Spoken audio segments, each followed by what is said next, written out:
Que saudade de você! Canal YouTube Eli Correia Oficial, o canal da saudade. Se inscreva, estamos nos aproximando, estamos chegando a 500 mil, a 500 mil de inscritos. E não se esqueça de dar aquele like, fazer aquele joinha e acionar o sininho. O sininho tocou, é mais uma postagem, é mais uma história que a vida escreveu. E baixem o nosso aplicativo Eli Correia, e acompanhem o nosso programa todas as tardes, ao meio-dia. E no canal YouTube Eli Correia Oficial, A Revelação. Até alguns anos atrás, eu não era muito apegada a Deus. Sabe aquele tipo de pessoa que acha que a vida é para ser vivida, sem nenhum compromisso, sem nenhum apego, ou qualquer coisa parecida? Eu era assim. Porém, um fato aconteceu que me fez mudar totalmente. Me fez com que eu me transformasse totalmente. Com a morte da minha avó, herdamos a sua propriedade. Uma casa ampla, antiga é verdade, uma casa velha, porém aconchegante. Foi nesta casa que os meus avós viveram toda uma vida. Criaram a sua filha única, a minha mãe. Com o casamento da minha mãe, meus avós ficaram sozinhos, muito embora quisessem que a minha mãe morasse com eles. Mas o meu pai achou por bem não misturar as coisas. Casou, mudou. Casou, mudou. Sogro, sogra, filha, genro. Não vai dar para misturar isso não, porque isso vai dar confusão. Então, meus pais alugaram uma casa perto da casa dos meus avós. E foi quando eu nasci. Vivia mais na casa de vovó do que na minha própria casa, já que os meus pais trabalhavam. E vovó tinha por mim um verdadeiro amor. Eu era a companhia dela, eu era o seu xodó. Porque com o casamento da minha mãe, os meus avós tinham ficado sozinhos. Então, ainda bem que eu cheguei, ainda bem que eu nasci para fazer companhia a eles. Tempos depois, o meu avô faleceu. A minha avó ficou absolutamente sozinha naquela casa. Eu, porém, sempre lhe fazendo companhia. Mas com a saudade do meu avô. Minha avó, sofrendo muito aquela ausência, aquela perda, acabou ficando doente.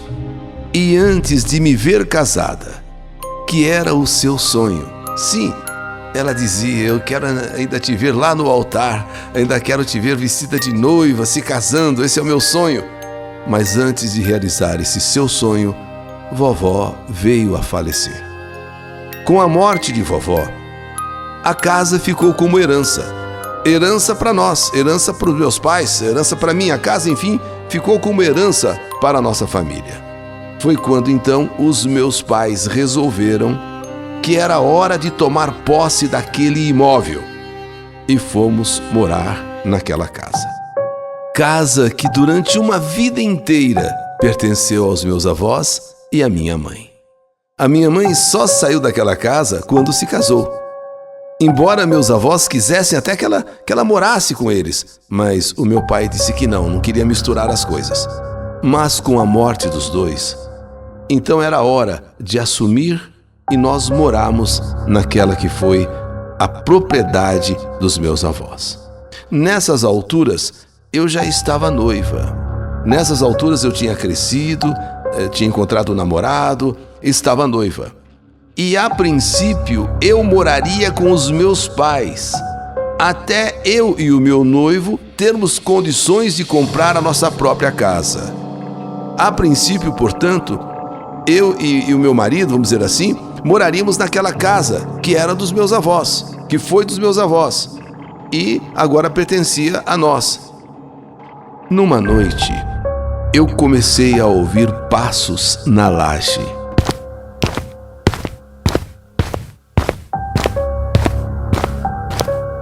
Eu dormia na parte de cima e os meus pais na parte de baixo. Me lembro que estava assistindo televisão, abaixei o volume e apurei o ouvido e prestei atenção. E de fato, escutei nitidamente alguém andando sobre a laje.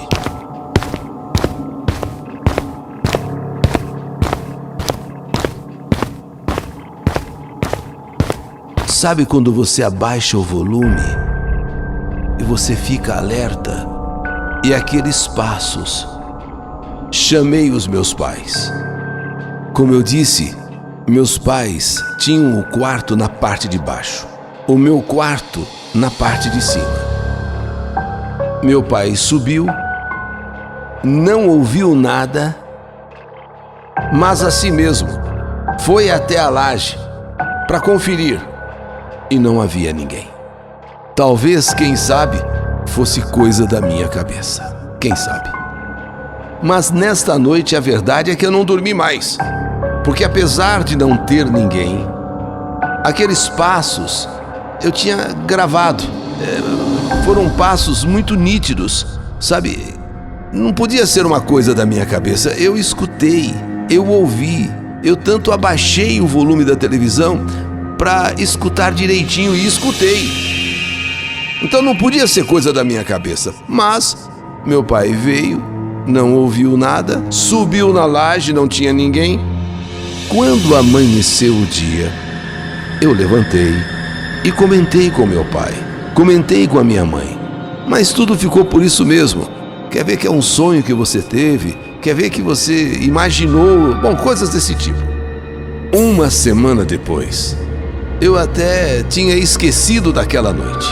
E estava assistindo um filme chamado O Exorcismo de Emily Rose. O Exorcismo de Emily Rose. Quando eu comecei a ouvir os passos novamente. E desta vez, eu fiquei apreensiva. Desta vez, eu me arrepiei inteira. Talvez pelo efeito do filme, sei lá, ou talvez porque os passos eram ainda mais nítidos. Parecia até que os passos estavam dentro do quarto e não na laje.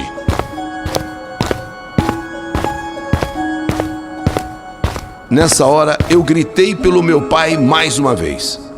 E ele subiu correndo. O que houve? O que aconteceu? E me deu uma bronca danada, que eu deixasse de ficar imaginando coisas e que tratasse de dormir. Desliga a televisão, vai dormir, para de ficar imaginando coisas. Desliguei a televisão. Não tive coragem de terminar de assistir o filme O Exorcismo de Emily Rose. E quando, de repente, no silêncio da noite, eu ali, deitada na minha cama, televisão desligada, senti de fato um sono muito forte e dormi. E é quando começo a sonhar um sonho estranho. Onde eu estou é em uma sala cheia de espelhos. E por todo lado que eu virava, eu me via de um jeito, eu me via de outro, como se alguém estivesse zombando de mim. Isso no meu sonho, ou sei lá, pesadelo. Eu me virava de um lado, me virava de outro, e é como se alguém estivesse rindo de mim, zombando de mim, gargalhando de mim. E eu fui girando de um lado, de outro, de um lado, de outro, aqueles risos, aqueles deboches, quando eu caí.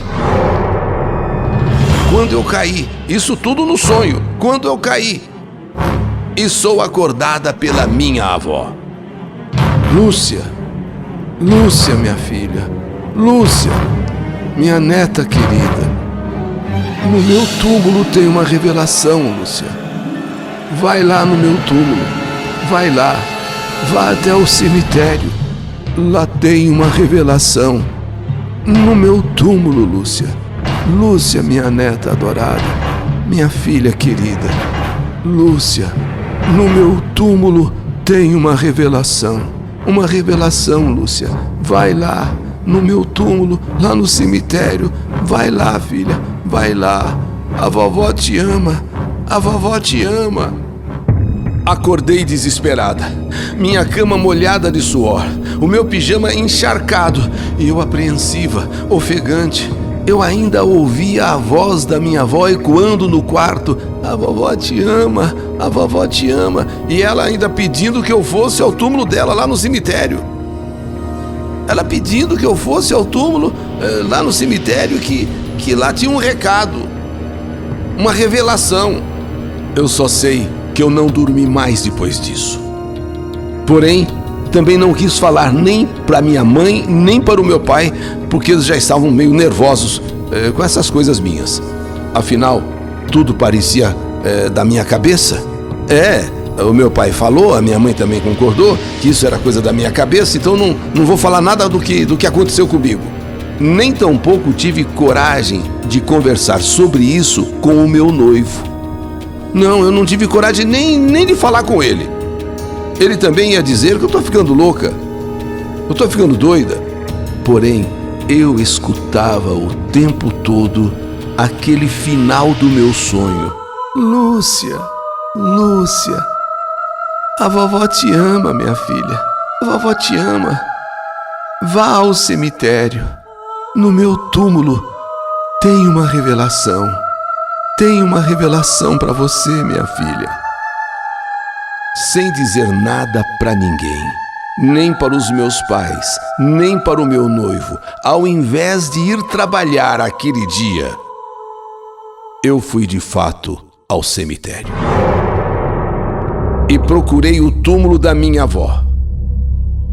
Sim, cheguei ao túmulo de vovó. Me coloquei diante dele, amedrontada, ressabiada.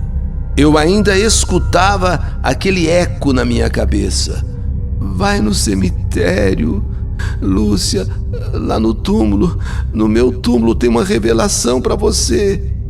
Agora eu estou no cemitério. Agora eu estou diante do túmulo de vovó. Sim, assustada. Será que não foi apenas um sonho mesmo? Será que realmente não é coisa da minha cabeça? Ou será que tem uma revelação aqui mesmo no túmulo da minha avó? Eu sei que estou ali diante do túmulo, estou ali no túmulo. Inclusive, já rezei uma Ave Maria, um Pai Nosso. Mas e a revelação? Eu tenho aqui na minha cabeça nitidamente a minha avó dizendo que me ama e que eu viesse ao cemitério, porque no túmulo dela havia uma revelação para mim. Então agora eu estou diante do túmulo de vovó. As minhas pernas tremem, as minhas pernas estão bambas. Eu sozinha, ali, agora, conforme ela me pediu em meu sonho, que eu viesse, eu vim, que eu teria uma revelação no seu túmulo. Eu tô aqui agora, eu cheguei.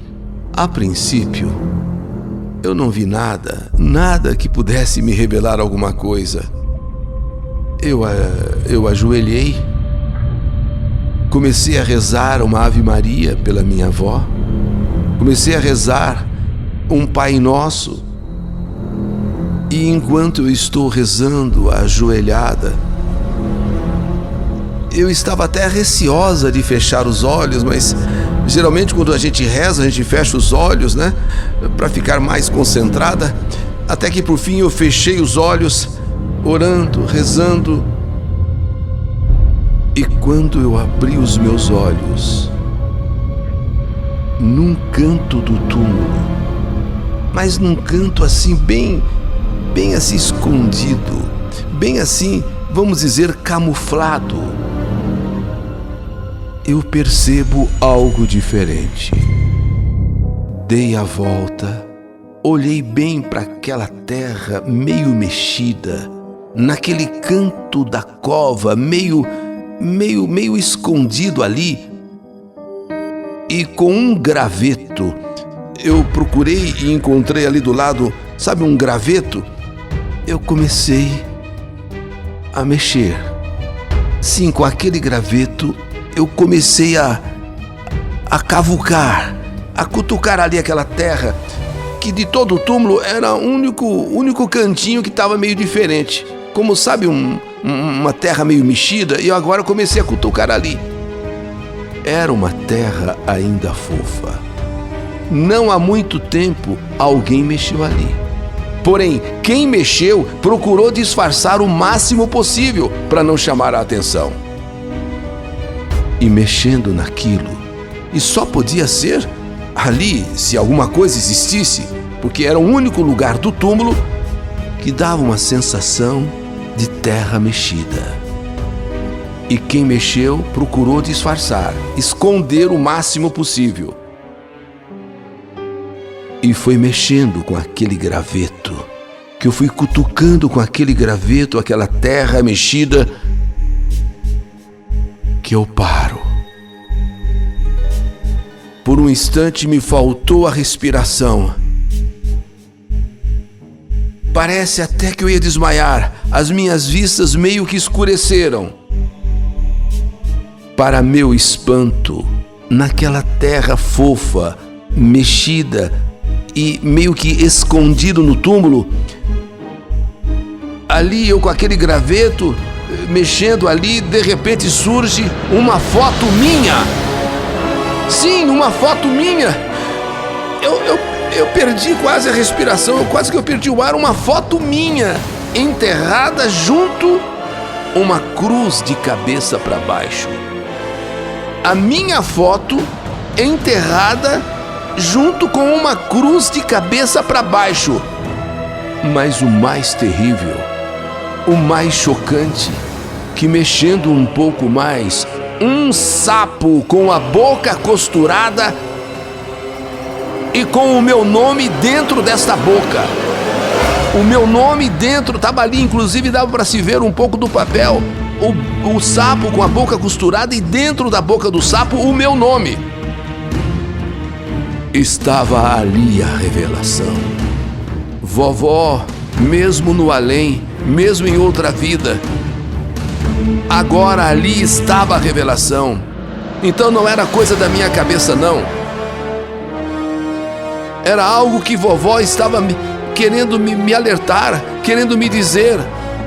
Há uma revelação no meu túmulo. Minha neta querida, eu te amo. Vai no meu túmulo, ali tem uma revelação. E agora estava ali a revelação. A minha foto enterrada junto com uma cruz de cabeça para baixo. E o mais terrível, um sapo com a boca costurada e com o meu nome. Algo tétrico, algo terrível, algo assustador. A minha avó, que era minha segunda mãe, ela veio me avisar. Ela veio revelar que alguma coisa estava sendo tramada contra mim. E não demorou, eu descobri. A ex-namorada do meu noivo, a ex-noiva do meu noivo, não aceitava, sob hipótese alguma, o meu casamento com ele. Ela não aceitava. A cruz de cabeça para baixo, eu vim a saber depois, era para provocar doenças em mim. O sapo com a boca costurada, com o meu nome dentro da boca, era para provocar a minha morte. E tudo isso porque simplesmente ela não aceitava o meu casamento com ele. A partir daí, eu que era dessas pessoas sem muita fé. Sinceramente, como eu disse no começo dessa carta, eu queria mais viver a vida, sem compromissos com religião, nada disso. Eu só sei que me agarrei a Deus. Me agarrei a Deus e peço todos os dias a sua proteção. Sim, faço orações fortes, faço orações poderosas e posso dizer que venci, porque eu me casei com Ele. E quem tentou me derrubar, e quem tentou me destruir, digo aqui, está hoje numa cama doente. Doente talvez por ver a minha felicidade. Doente provavelmente porque tentou fazer de tudo e não conseguiu impedir o meu casamento. Estou casada, feliz e agradecida a você, vovó, que mesmo depois de morta, em sonho, você apareceu e me alertou e me mostrou um caminho que eu tinha que seguir. E neste caminho, o cemitério, o seu túmulo, a revelação. Obrigada, vovó. Muito obrigada. Mesmo depois de morta, você mostrou o quanto me ama. Esta é a minha história. História que a vida escreveu. Que saudade de você! A revelação. História do canal YouTube Eli Correia Oficial.